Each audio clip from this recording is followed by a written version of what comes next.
आप देख रहे हैं अलोन 05। तो चलिए दोस्तों, बढ़ते हैं आज की कहानी की ओर। अरे चलो ना, वैसे भी बहुत देर हो गई है और रास्ते में पता नहीं कितना वक्त लगेगा। जल्दी से निकलते हैं घर से। विन्ने एक बीमा कंपनी में काम करता था, इसलिए उसकी कंपनी उसको एक जगह से दूसरी जगह ग्राहक से मिलने के लिए भेजती रहती थी। उसके कारण वो अपना घर एक ठिकाने पर नहीं रख सकता था।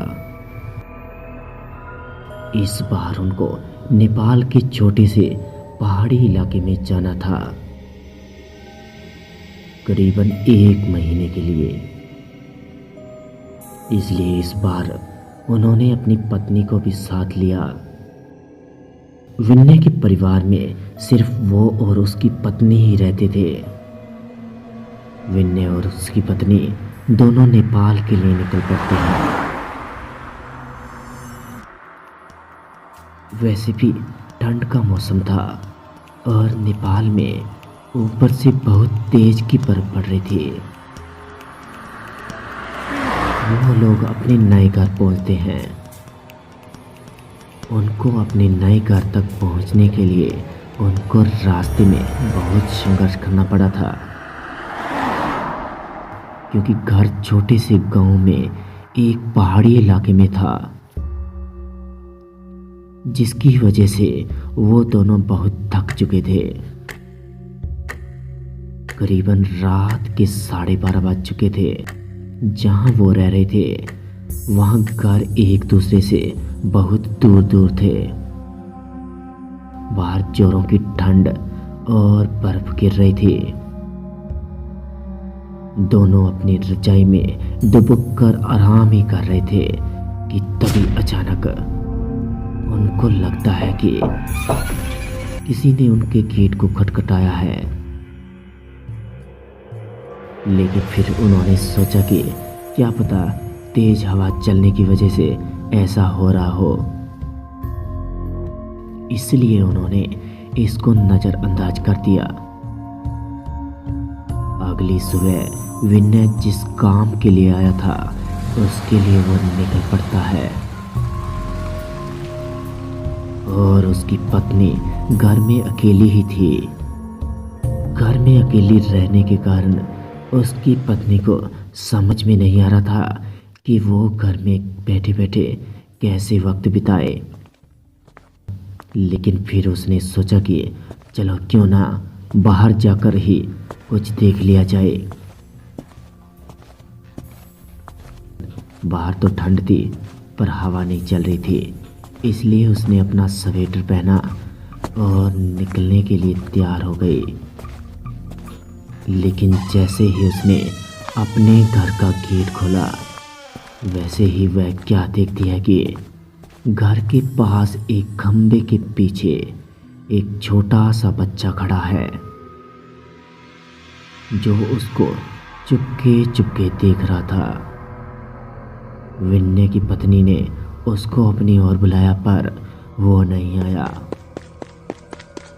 और वो वहां से भाग गया।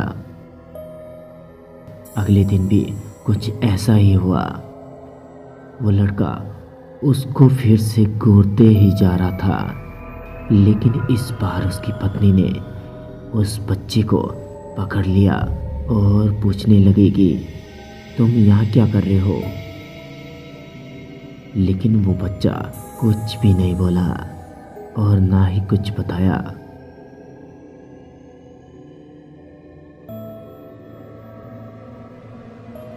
विन्ने की पत्नी ने उससे उसके घर के बारे में पूछा, तब भी वो कुछ नहीं बोल रहा था। लेकिन आखिर में उसका नाम पूछने पर उसने अपनी धीमी सी आवाज में अपना नाम सूर्य बताया और वहां से भाग गया। उसको उसका व्यवहार कुछ समझ में नहीं आया। ये सिलसिला कुछ दिन ऐसे ही चलता रहा। वो बच्चा रोज उसको खंबे के पीछे निहारता रहता था। उस दिन रविवार की रात थी। दोनों अपने घर में अंगीठी के सामने आग ताप रहे थे क्योंकि बाहर की हालत बहुत खराब थी। इतनी खराब थी कि कोई थोड़ी देर के लिए बाहर निकल जाए तो उसकी जान ही चली जाए। लेकिन थोड़ी देर बाद अचानक किसी ने उनके दरवाजे को खटखटाया। लेकिन उन दोनों को फिर से लगा कि हवा की वजह से शायद ऐसा हो रहा होगा। लेकिन तभी फिर से किसी ने उनके दरवाजे को खटखटाया। इस बार खटखटाने की आवाज साफ साफ सुनाई दे रही थी और ये आवाज सुनकर दोनों डर गए क्योंकि इतनी रात को, वो भी जान लेने वाली ठंड में, आखिर कौन हो सकता है। दोनों अकेले एक दूसरे के मुंह देख रहे थे कि तभी अचानक गेट के बाहर से धीरे धीरे रोने की आवाज आने लगी। लेकिन विन्ने ने जोर से अपनी आवाज में बोला, कौन है बाहर? कुछ देर तक आवाज तो नहीं आई, पर बाद में एक धीमी सी आवाज आई, दरवाजा खोलो, दरवाजा खोलो, प्लीज दरवाजा खोलो, बहुत ठंड है। ये आवाज किसी छोटे से बच्चे की थी कि तभी विन्ने की पत्नी को ये आवाज जानी पहचानी लग रही थी। ये तो उसी बच्चे की आवाज लगती है जो रोज घर के बाहर खड़ा रहता है। विन्ने की पत्नी ने कहा कि हमें उस बच्चे को अंदर आने देना चाहिए और वो भागते हुए अभी दरवाजे के पास ही जा रही थी कि तभी अचानक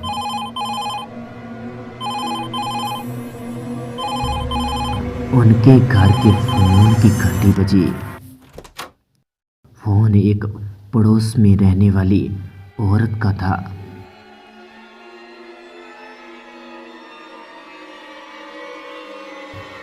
जिससे विन्ने की पत्नी पहली बार ही मिली थी।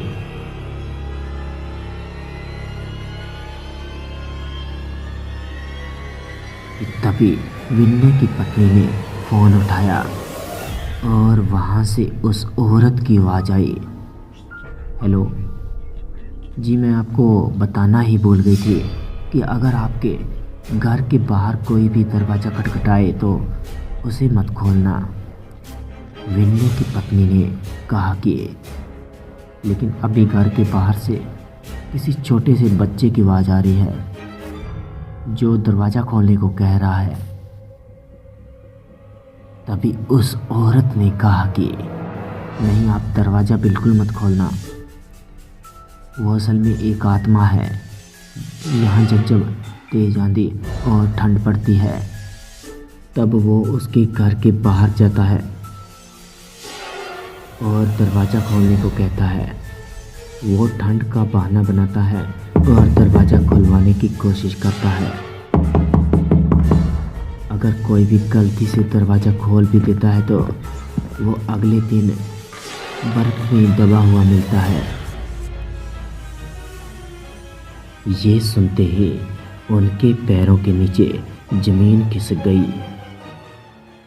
और वो सोचने लगी कि जो बाहर दरवाज़ा खटखटा रहा है वो असल में एक आत्मा है। और तभी उन्होंने दरवाज़ा नहीं खोला और अगले दिन ही वो दोनों भागकर पड़ोसी के पास चले गए और पूरे मामले के बारे में पूछने लगे। और तभी उस औरत ने बताया कि इस गांव में एक परिवार रहता था, इसलिए पहाड़ी टूटने की वजह से उस परिवार का विनाश हो गया और बस एक छोटा सा बच्चा ही बचा था। लेकिन वो छोटा सा बच्चा दूसरों के घर जाकर खाना मांगता लेकिन एक दिन बहुत जोरों से बर्फ की आंधी पड़ रही थी और वो छोटा बच्चा दूसरों के घरों के बाहर जाकर दरवाज़ा खटखटा रहा था। घर के अंदर आने को आवाज़ लगा रहा था, लेकिन किसी ने भी उसकी आवाज़ नहीं सुनी और ठंड की वजह से सब अपने घर में बैठे हुए थे। लेकिन कल सुबह होने पर उस बच्चे की लाश बर्फ में पड़ी मिली और आज भी जोरों से बर्फ की आंधी आती है तो उस बच्चे की आत्मा सबके घरों के पास आती है और आवाज़ लगाती है। ये सुनकर वे दोनों हैरान रह गए, लेकिन वो यहाँ 1 महीने तक रह रहे थे। तब 3-4 बार उनके साथ कुछ ऐसा ही हुआ, लेकिन विन्ने का काम खत्म हो जाने के बाद वो वहाँ से चले गए। विन्ने की पत्नी के दिमाग में एक रहस्य हमेशा ही बना रहा कि उस घटना के बाद जो बच्चा उसे रोज बाहर दिखता था, क्या वो एक आत्मा थी? क्या वो रोज एक आत्मा से मिलती थी?